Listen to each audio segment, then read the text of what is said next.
Hi, good morning. Coach Crazy Cat here with you from the Barnfest in South Carolina. Excited to continue on through the Year of the Sword, reading through the Bible. It's so much fun. I'm learning so much. So thank you for anybody who watches. Maybe it's just me, but I feel like I was led to do it. So here we go, right? Let's start with a word of prayer. Father God, I just praise you for your beautiful word and for all the lessons that are here to be learned every time we open your amazing book. And there's just so much in here, Father, guidance for every day. The world's crazy right now, but we can apply the things in this book immediately. If we just open it, you promise that you'll give us your words that we can make it through this life experience and keep our trust and faith in you, Father. You're so amazing and so loving and so patient and so merciful. I just appreciate it. And I pray that you would be with me and guide my words, Father. I'm just your humble servant. Amen. All right, here we go. So we are in Chronicles, and there's a lot of chronology in Chronicles. Funny how it's named that, right? It's actually, there's some interesting factoids in there. Also a lot of names, which I'm sure I'm going to butcher. But I'm going to start with Psalms. So we have 3 Psalms that go along with the reading in Chronicles. The first one is Psalm 73. And the theme here is be near to Elohim. And that comes from verses 23 to 28 at the end. So here we go. Elohim is truly good to Israel, to those whose heart is clean. But as for me, my feet had almost stumbled. My steps had nearly slipped. For I was envious of the boasters when I saw the peace of the wrongdoers. For death has no pangs for them, and their strength is firm. They are not in trouble as other men, and they are not plagued like other men. So their pride is their necklace. The garment of violence covers them. Their eyes bulge from fatness. Their heart overflows with imaginations. They mock and speak in the evil of oppression. They speak loftily. They have set their mouth against the heavens, and their tongue walks through the earth, saying, therefore his people return here, and waters of a filled cup are drained by them. And they have said, how could El know? Is there any knowledge in the Most High? See, these are the wrong and always at ease. They have amassed wealth. Indeed, in vain, I have cleansed my heart and washed my hands in innocence, for I am plagued all day long. And my reproof is every morning. If I had said, let me speak thus, see, I would have deceived a generation of your children. Yet when I tried to understand this, it was labor to my eyes, until I went to the set apart place of El, and then I perceived their end. Indeed, you set them in slippery places, and you make them fall to ruins. How suddenly they are ruined, completely swept away by the destructions. Yehova, when you awake, you despise their image, as one does dream after waking. For my heart was in ferment, I was pierced in my kidneys, I was stupid and ignorant, I was like a beast toward you. Yet I am always with you. You took hold of my hand.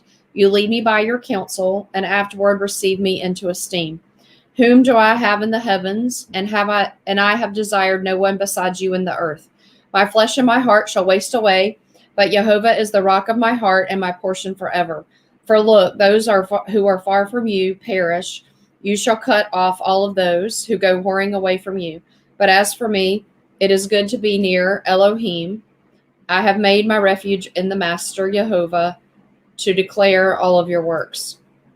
So this psalm I find very interesting, and I hear a little bit of distress and distraught and feeling like you're not listening to God. And David had felt that way a couple of times in his life. When he committed adultery, he definitely felt that way, but that hasn't happened yet. But he also is really close with God. He's been running from Saul, right? And he is just wondering how long he's going to have to stay on the run. But I think he also, this is a little bit of prophecy. He's looking ahead, and he's seeing that he perceives their end, and he's talking about the nation of Israel. So David's just becoming king. We haven't even had Solomon yet, but in the future, they're going to fall very far away from God and start worshiping idols and get scattered around the world as a result. And it almost feels like, especially these verses in 18 to 20 are talking about that. But I picked the theme is that no matter what we do that's wrong, if we come back to God, He'll hold our hand and he'll lead us back. So in 23, yet I'm always with you. You took hold of my hand. You lead me by your counsel, and afterward receive me unto esteem. Who do I have in the heavens? And I have desired no one besides you on the earth. My flesh and my heart shall waste away, but Elohim is the rock of my heart and my portion forever. But as for me, it is good to be near Elohim. I have made my refuge in the Master Yehovah to declare all of your works. And I just really love that, because the world is crazy right now. And if we reach out and ask God for help, he'll take our hand and he'll lead us through. Psalm 77. And I put the theme of this one as wondrous and great. But we're going to have a lot of the same kind of theme walking through, where I think he is prophesying a bit about the future scattering of the people. And he's giving them a warning because they will have these psalms as well as the minor prophets. When the decision's made to continue to walk away from God. And we do that today. I mean, we know that God's asking us to do something and we don't do it. And we kind of are like, well, it's fine. And then we don't listen. And then we wonder why we're a little bit off the path. He's always there, willing to take our hand and lead us back. But we have to listen to the still small voice in our heart and do what he says. It's hard being a human, isn't it? 77. My voice is to Elohim, and I cry. My voice is to Elohim, and he listened to me. In the day of my distress, I sought Yehovah. My hand was stretched out in the night, and it did not cease. My being refused to be comforted. I remembered Elohim and groaned. I complained, and my spirit grew faint. Selah. You ceased the watches of my eyes. I was too humbled to speak. I have thought about the days of old, the years long past. I remember my song in the night. I meditate within my heart, and my spirit searches diligently. Would Yehovah reject forever and never again be pleased? Has his loving commitment ceased forever? Has the promise failed for all generations? Has El forgotten to show favor? Has he shut up his compassions and displeasure? Selah. And I said, this is my grief, that the right hand of the Most High has changed. I remember the deeds of Yah, for I remember your wonders of old, and I shall meditate on all of your work and talk of your deeds. Your way, O Elohim, is in set apartness. Who is a great El like Elohim? You are an El who does wonders. You have made known your strength among the peoples. By your arm you have redeemed your people, the sons of Jacob and Joseph. Selah. The waters saw you, O Elohim. The waters saw you. They were afraid. The depths also trembled. The clouds poured out water. The heavens rumbled. Also your arrows flashed back and forth. The voice of your thunder rolled along. Lightnings lit up the world. The earth trembled and shook. Your way was in the sea, your path in great waters, and your footsteps were not known. You did lead your people like a flock by the hand of Moses and Aaron. So this also is talking about, in verses 4 to 11, has El forgotten to show favor? Will you reject forever and never be pleased? Loving commitment ceased. And this is going to happen at the time of Ezekiel and Daniel when Babylon comes and takes away the nation. But we can also feel that way if we move away from God. So the way to stay with him is in 13 and 14. Your way, O Elohim, is in set apartness, meaning set apart, being one of his, taking the narrow path, not acting like the world. Who is a great El like Elohim? You are the El who does wonders. You have made known your strength among the peoples. Last psalm for today is Psalm 78. And the theme here is place trust in Elohim Yehovah. This is a very long psalm. It's going to go through the history of the children of Israel and also look in the future when they're going to get scattered. My people, give ear to my Torah, incline your ears to the words of my mouth. I open my mouth in a parable. I utter riddles of old, which we have heard and known, for our fathers have related them to us. We do not hide them from our children, relating to the generation to come praises of Yehovah. So in Israel, these stories are passed down. The book is passed down, but also the stories are passed down in riddles and in songs, generation to generation. Relating to the generation to come, the praises of Yehovah and his strength and his wonders, which he has done. So there's another one. And his wonders, which he has done. So strength and wonder. For he has raised a witness in Jacob and set a Torah in Israel, which he commanded our fathers to teach them to their children, that it might be known to a generation to come. To children who would be born, to raise up and relate to them their children, and place their trust in Elohim, and not forget the works of El, but watch over his commands. And be not like their fathers, a stubborn and rebellious generation, a generation which did not prepare its heart, whose spirit was not steadfast to El. The children of Ephraim, armed bowmen, turned back in the day of battle. They did not guard the covenant of Elohim, and they refused to walk in his Torah. They forgot his deeds, his wonders, which he had shown them. He did wonders in the sight of their fathers in the land of Mitzrayim, in the field of Zoan. He split the sea and caused them to pass through, and he made the waters stand up like a heap.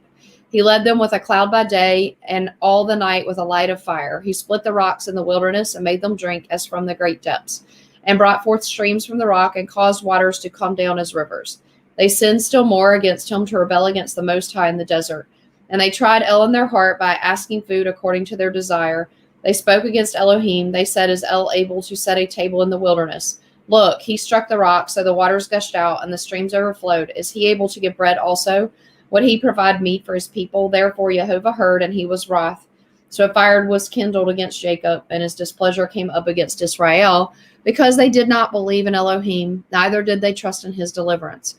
Yet he had commanded the clouds above and opened the doors of heaven. He rained down manna on them to eat. He gave them grain of heavens.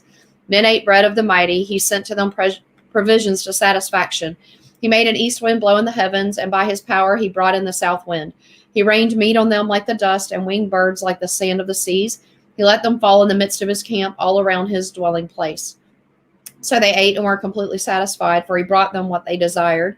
They were not estranged from their desire. Their food was still in their mouths. Then the wrath of Elohim came against them, and he killed them. Among their fat ones, he struck down the choice ones of Israel. In spite of all of this, they still sinned, and they did not believe in his wonders. So they ended their days in a breath and their years in trouble. So we have all these wonders that have happened, and still worshiping the idols, not following what God wants us to do, not trusting that he was going to take care of them. And when he killed them, they sought him, and they returned and earnestly seek El, and they remembered that Elohim was their rock, and the Most High El their Redeemer. But they flattered him with their mouth. So whenever bad things would happen, and we saw this in Judges, and we're going to see it again in Kings, they come running back and ask for help, but then it doesn't take long to go away again. And it applies in our generation as well. I mean, look at it. We go to God when we have issues, but we don't really give him the time when things are going well, and he doesn't like that.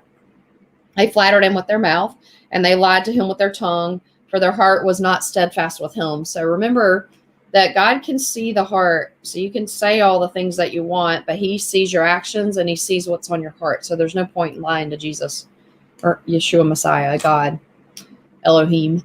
But he, the compassionate one, pardoned crookedness and did not destroy them. And many a time he turned his displeasure away. And we're going to see that as we go through the Kings. He did not stir up all of his wrath, for he remembered that they were but flesh, a passing breath that does not return. How often they rebelled against him in the wilderness and grieved him in the desert. And again they tried El and provoked the set-apart one of Israel. They did not remember his hand, the day that he redeemed them from the adversary, how he worked his signs in Mitzrayim and his wonders in the field of Zoan. He turned their rivers into blood, and they could not drink their streams. He sent them swarms of flies, which devoured them, and frogs, which destroyed them, crops to the caterpillar, and labor to the locust. He destroyed their vines with hail, their sycamore trees with the frost. This is all the 10 plagues, remember, from Exodus when Moses leads the people out. Sycamore trees with frost, and gave their beasts over to the hail, their livestock bolts of fire. He sent them burning in the burning of his displeasure, wrath and rage and distress, and deputation of messengers of evils. He made a path for his displeasure. He did not spare their being from death, but gave their life over to the plague. And he struck all the firstborn in Mitzrayim, the firstfruits of strength from the tents of Ham. And he made his people go forth like sheep, and led them in the wilderness like a flock. And he led them in safety, and they did not fear, but the sea covered their enemies. He brought them to the border of his set-apart place, the mountain which his right hand had gained, and drove out nations before them, and allotted them a measured inheritance, and made tribes of Israel dwell in their tents. Yet they tried and rebelled against the Most High Elohim, and did not guard his witnesses, but turned back and acted treacherously like their fathers. They twisted like a treacherous bow, for they enraged him with their high places, and moved him to jealousy with their carved images. When Elohim heard this, he was wroth and greatly despised Israel. He left the dwelling place of Shiloh, the tent which he set up among men. He gave strength into captivity and his comeliness into the hand of the adversary. He gave his people over to the sword. He was wroth with his inheritance. His young men were consumed by fire, and his maidens were not praised. His priests fell by the sword. And this is all predicted, prophesied in Ezekiel and Jeremiah about the children of Israel being taken into captivity. And it all happens just like they said it was going to. But it was after 300 years of warning in the judges. And I don't know off the top of my head how many years of the kings. I'm sure we're going to find that out as we go along. But it's a lot of years, 500-600 years, maybe even 1,000, where God actually, so if Abraham was called out in the year 2000 and Babylon took them in 600, it's 1,400 years, right? Well, Abraham was called out. So actually, I take that back. So there were 400 years where they were in Egypt. So yeah, 2000 to 16, 1400 minus 16. Yeah, 800 years. So yeah, so it's probably 300 years of, it was 300 years of the prophet, or of the rulers or the judges, and now probably 500 years of the kings. That's probably about right. So 800 years he was patient while he would set them free, and they would have a good king and they would worship him, and then right back to idolatry. And idolatry is the one thing that God just can't stand. And before we say, well, how could they worship a dumb statue? Look at the dumb statues that we worship, right? Cars, status, money, clothing, television, video games, PlayStations. Those are all our idols, our modern day idols. Anything that we spend time on instead of God is our idol. So anyway, before we cast stones, we should look at the mote in our own eye. And I'm saying that to myself. Then Jehovah awoke as one asleep, as a mighty man who shouts because of wine. He struck his adversaries backwards and put them into everlasting reproach. Then he rejected the tent of Joseph and did not choose the tribe of Ephraim, but chose the tribe of Judah. So Mount Zion, which he loved, and he built his set-apart place like the heights, like the earth. He founded it forever. He chose David his servant, took him from the sheepfolds. He brought him from tending the ewes to shepherd Jacob his people and Israel his inheritance. He shepherded them according to the integrity of his heart and led them by the skill of his hands. And we're going to see more of this. This is Genesis 49. Okay, I'm writing both of these down. So you'll see here in verse 68, he chose the tribe of Judah. And we're going to see more of that when we get to the reading in Chronicles. But Judah was the fourth son of Israel. But they were chosen, and there's reasons for that, which is we will see in 1 Chronicles 5:1, and it comes from Genesis 49. So with that, let's go to our reading in Chronicles, and I am going to apologize again in advance that I am going to make a mess of these names. I really struggle with them, but they were put here for a reason, and so I read them. One thing to point out in 1 Chronicles 3 is that this is the lineage of David. And the reason this is important is because Yeshua Messiah will come out of the lineage of David, which had been predicted in the Old Testament and was necessary to fulfill prophecy. I'm going to point out the names as we go through. I've highlighted them in blue, but I went through and I compared to Matthew 1, which is the lineage of Yeshua Messiah. Not every name is listed in Matthew, but they are all named here in 1 Chronicles 3. Which was important because the Jewish people were very fastidious in the capturing of their lineage and of their history. And it's just important. So here we go. And these were the sons of David who were born to him in Hebron. The firstborn was Amnon by Ahinoam, the Jezreelitess. The second was Daniel by Abigail, the Carmelitess. So remember, those were his his second two wives, because Michael was given to somebody else. And the third was Absalom, son of Maacah, the daughter of Talmi, the sovereign of Geshur. The fourth was Adonai, son of Haggith. The fifth was Shephatiah by Abital. The sixth were Yithrim by his wife Eglah. 6 were born to him in Hebron, and he reigned there 7 years and 6 new moons. So he ruled in Hebron 7.5 years, and he had all of these sons. So he had 6 sons born there in Hebron, and then he moved to Jerusalem after he was crowned king of the whole country, and he reigned from there for 33 years. And these were born to him in Jerusalem. Shema, Shobab, Nathan, and Solomon. 4 of them by Bathsheba, the daughter of Amiel. So remember, this is the woman that he commits adultery with. I find it interesting that the line goes through Solomon. I don't have an answer for it. I have no idea why. But it's interesting because Solomon was like, if I'm doing the math right, his 10th son. Maybe it's the 10th. I have no idea. I really don't understand. I'm sure a reason will come to me at some point. I am hugely curious as to why David's first son was not picked. And why the son that came from his adultery, other than to let us know that it doesn't matter if you sin, it matters if you repent and come back to God, and that he can create goodness out of our craziness. That's all I can think of. But anyway, so you've got Nathan and Solomon, and the reason those names are important in verse 5 are because Nathan is where Mary, the mother of Jesus, came from, out of that line, and Joseph came out of Solomon. And that was important to establish the Messiah's lineage to fulfill prophecy. Yibar and Elishama and Eliphet and Noga and Nephaph and Yaphi and Elishama and Eladah and Ephelet, 9. And the sons of David, besides the sons of all the concubines and Tamar, their sister. And Solomon's son was Rehoboam and Abiah and Asa and Jehoshaphat, his son. And if you look in Matthew 1:7, you'll see Abiah, Asa, and Jehoshaphat. In verse 11, Joram, Ahijah, and Joash. And in Matthew 1:8, you'll see Joram and Uzziah. Amatasha, Azariah, Jotham, which ties to Matthew 1:9. Ahaz, who's the really evil king. Hezekiah, Manasseh, Matthew 1:9-10. Ammon, Yashu, Matthew 1:10. And the sons of Yoshiah, Johanan, the firstborn, Yonakim, Tizakut, Shalom, and the sons of Yakim, Yana, and Tizdah, and the sons of Yecunah, the captive, Shealtiel, his son. And that is captured in Matthew 1:11 and 12.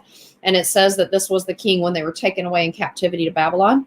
Milkarim, Pedina, Shinzar, Yetamah, Hoshma, Nebadiah, the sons of Pedadiah, Zerubbabel, which is in Matthew 1:12. And then this is, I can't match the rest of the names up. And sometimes they have different ways that they were pronounced, or sometimes names change, like we saw with Joseph and Israel. So in Matthew 1:13-16, you had Zerubbabel, Abihud, Abner, Eliakim, Ezor, Tazadok, Achem, Elihud, Eleazar, Matan, Jacob, Joseph, and Messiah. But continuing on in Chronicles, the sons of Zerubbabel were Meshullam, Hananiah, Shelomith, their sister, Hashbullah, Ohel, Berekah, Hashdua, Yeshub, Hesed, 5. And the sons of Hananiah, Pelatiel, Yeshi, Rifi, Arnon, Abadiah, Shechaniah, and the sons of Shechaniah, Shemaiah, Hatush, Egal, Bariah, Neriah, Shephah, and the sons of Neriah, Eluniah, Hezekiah, Azrikam, 3. And the sons of Eloniah, Hodawiah, Elishiah, Pila, Akub, Yonan, Deliah, and Anaiah, 7. So there we go. That's the lineage of Judah, which becomes the line of this is the line of David, I apologize, which becomes the line of Messiah, as we can see in Matthew 1. All right, chapter 4. The sons of Judah, Peretz, Hetzron, Carmi, Hur, Shobal. Rhea, son of Shobal, brought forth Yahath, and Yahath brought forth Imai, Lahud. These were the clans of the Zorites. And these were the father of Etam, Yisrael, Yishma, Yidbash, and the name of their sister was Hatzlaphani. Peniel was the father of Geder, and Ezer was the father of Hashu, and these were the sons of Hur, the firstborn of Ephrath, the father of Bethlehem. And Asher, the father of Tekoa, had 2 wives, Hela and Nara bore him Azuam, and Hefer, and Timmi. Hatzari, these are the sons of Nara, and the sons of Hela, Sereth, Tozar, Ethnan, and Kotz brought forth Anum, and Tozba, the clans of Aharal, son of Harum. Yabetz was more esteemed than his brothers. Yabetz is what it is in Hebrew, but the prayer of Jabez. A lot of people say Jabez, So Jabez was more esteemed than his brothers, and his mother called him Jabez, saying, because I bore him in pain. So his name means sorrow, which is kind of sad. But Jabez called on Elohim of Yisrael, oh, that you would bless me indeed and enlarge my border, and your hand would be with me, and you would keep me from evil, not to be my pain. And Elohim gave him what he asked. I find this really interesting. I mean, there's a whole book that's on it. A lot of people pray this prayer exactly. You can have your own views on it. I think it's, regardless of how you feel about this prayer in particular, I think it's neat that it's right here in the middle of all these people, and you have this person who stood out because of his faith, and that Elohim heard what he had to say. So I think the message here is to pray to God, trust him, to be faithful, and to know that he can take care of everything, right? Praying just to have your border enlarged doesn't mean you're necessarily going to get it. I believe from history that Jabez actually used his money for God's purposes, and that's the reason that he was blessed. Not everybody's guaranteed that, but it does kind of show that if you have trust in God and you pray, he'll take care of your problems. And it says that in the New Testament when Jesus gives us the Lord's Prayer, our Father who art in heaven, hallowed be thy name. Thy kingdom come, thy will be done on earth as it is in heaven. Give us this day. So it's give praise to God, ask for his will to be done. Right. And I think that's what Jabez was doing. So just to ask for God just to bless you without going in order of the other things is not really going to work out. So just pray from your heart, listen to the Father, and make sure you're asking for his will first, and things go a lot better, I guess is the theme. Caleb, the brother of Shua, brought forth Meher, who was the father of Eshton, and Eshton brought forth Rapha, Paseah, Tahina, the father of Ir-Nabash. These were the men of Reka. And the sons of Kenaz, Othniel, Sariah, and the sons of Othniel, Hatha, Menothai, who brought forth Ophrah, and Sariah brought forth Joab, and the father of Gerashim, for they were craftsmen. And the sons of Caleb, the son of Jephunneh, Eri, Elu, Name, and the sons of Elah was Kenaz. And the sons of Yehlel, Ziphah, Tiriah, Azarel, and the sons of Ezra, Ether, Mered, Epher, Yalon, and she bore Miriam, Shema, Yishba, the father of Eshtemoa, and his wife, Yedoiah, bare Yered, the father of Gedor, and Heber, the father of Soko, and Yechiel, the father of Zanoah, and these were the sons of Bethiah, the daughter of Pharaoh, whom Mered took, and the sons of Hodiah's wife, the sister of Nahum, were the fathers of Keilah, the Carmite, of Eshtemoa, the Maacathite.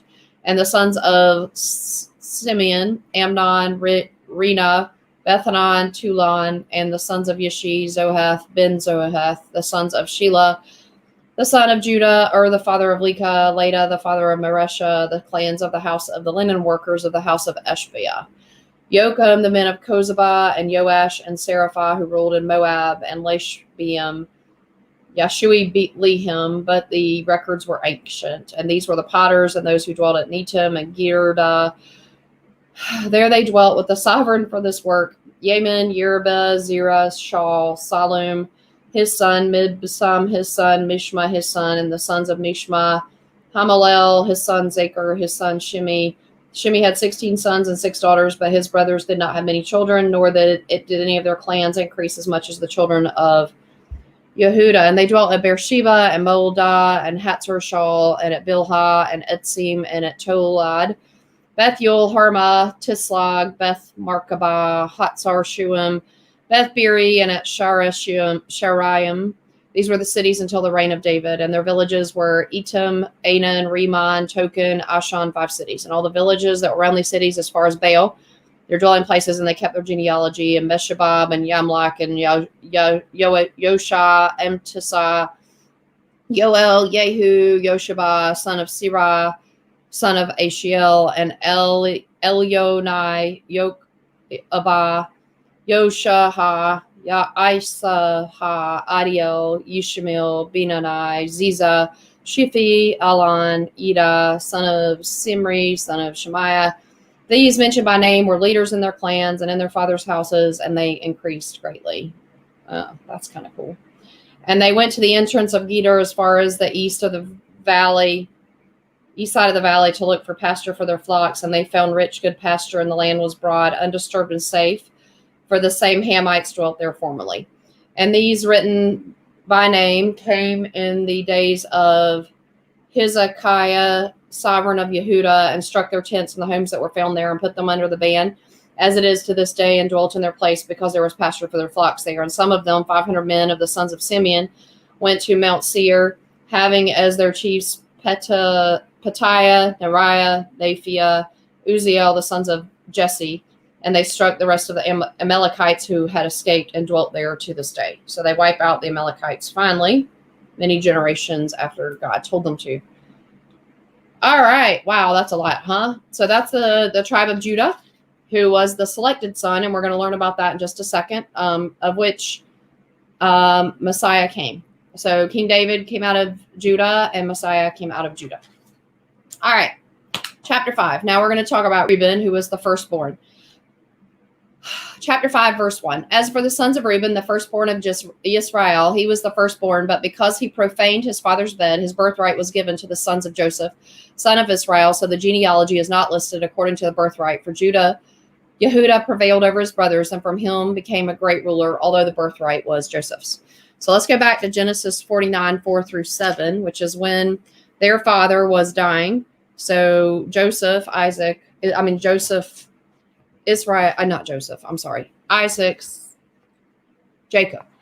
Goodness gracious, Mannaseh. Jacob/Israel was dying, and he gave this prophecy to each of his children. Reuben, you are my firstborn, my power and the beginning of my strength, the excellency of exaltation and the excellency of power. Boiling like water, you do not excel because you went up to your father's bed and you defiled it. He went up to my couch. So he slept with his father's concubine. One of, I think it was Leah's concubine, or Rachel's, one of the two. He slept with her, I think it was Leah's concubine. And because of that, he lost his birthright. Simeon and Levite are brothers. Their weapons are implements of violence. Let my being not enter their counsel, and let my esteem not be united to their assembly, because they killed a man in their displeasure, and they lamed an ox in pleasure. Cursed be their displeasure, for it is fierce, and their wrath, for it is cruel. I will divide them in Jacob and scatter them in Israel. So Simeon and Levi are the two brothers that went and killed that other nation because the prince had slept with their sister and then wanted to marry her, and they were not happy about it, so they took matters in their own hands. So you, Yehuda, your brothers praise you. Your hand is in the neck of your enemies. Your father's children bow down before you. Yehuda is a lion's club. From the prey you have gone up, my son. He bowed down. He crouched like a lion, and like a lion who does rouse him. The scepter shall not turn from Yehuda, nor an inscriber from between his feet, until Shiloh comes, and to him as the obedience of the people. So this is a prediction of Yeshua Messiah coming through the line of Judah, and Judah being very esteemed in the land which they are, because it was where Jerusalem was located. All right, so continuing on, the sons of Reuben, the firstborn of Israel, Hanak and Palu, Hetzron and Carmi, the sons of Yoel, Shemaiah his son, Gog his son, Shimi his son, Micah his son, Riah his son, Baal his son, Berath his son, whom Tiglath-Pileser, sovereign of Ashur, took into exile. He was the leader of the Reubenites. And his brothers by their clans, when the genealogy of their generations was registered, chief Yel, Zechariah, Bela, son of Azaz, son of Shema, son of Yoel, who dwelt in Aurora, as far as Nebo, and Baal and Meon. And he dwelt eastward as far as the entrance of the wilderness from the river Euphrates, because their livestock had increased in the land of Gilead. And in the days of Saul, they fought against the Hagrites, who fell by their hand, and they dwelt in their tents over all the eastern part of Gilead. And the children of Gad dwelt next to them in the land of Bashan, as far as Salcah.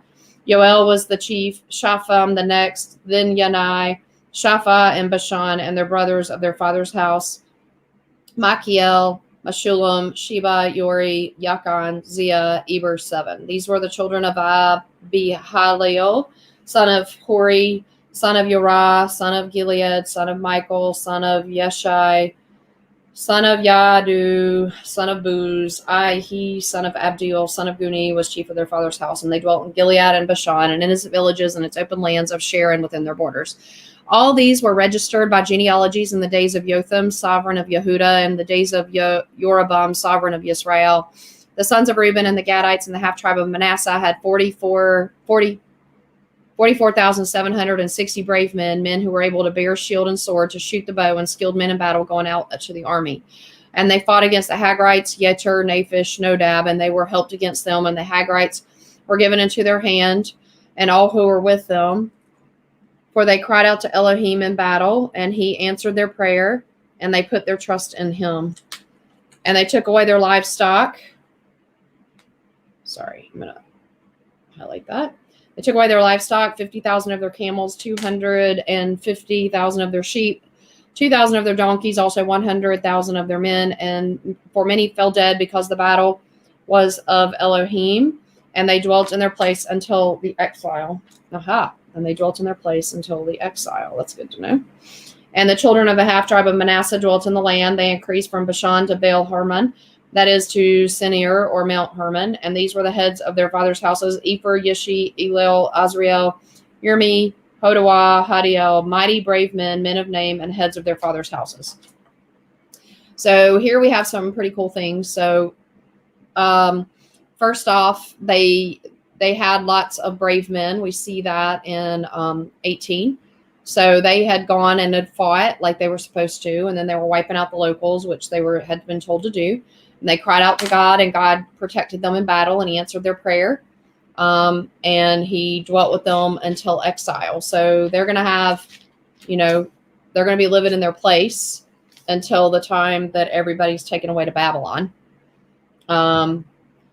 But in verse 25, we see that they trespassed against Elohim of their fathers, whored after the mighty ones of the peoples of the land, whom Elohim had destroyed before them. So Elohim of Yisrael stirred up the spirit of Pul, sovereign of Ashur, even the spirit of Tiglath-Pileser, sovereign of Ashur. And he took the Reubenites, the Gadites, the half-tribe of Manasseh into exile and brought them to Hala, Habor, Hara, and the river of Gozan until this day. So it seems like I stand corrected. And the exile is actually... they started worshiping idols, and God let them get wiped out, and they got taken away to the land of Gozan. And I'm not exactly sure who these people are, but anyway, the Ashurites took them away, and that was the end of that.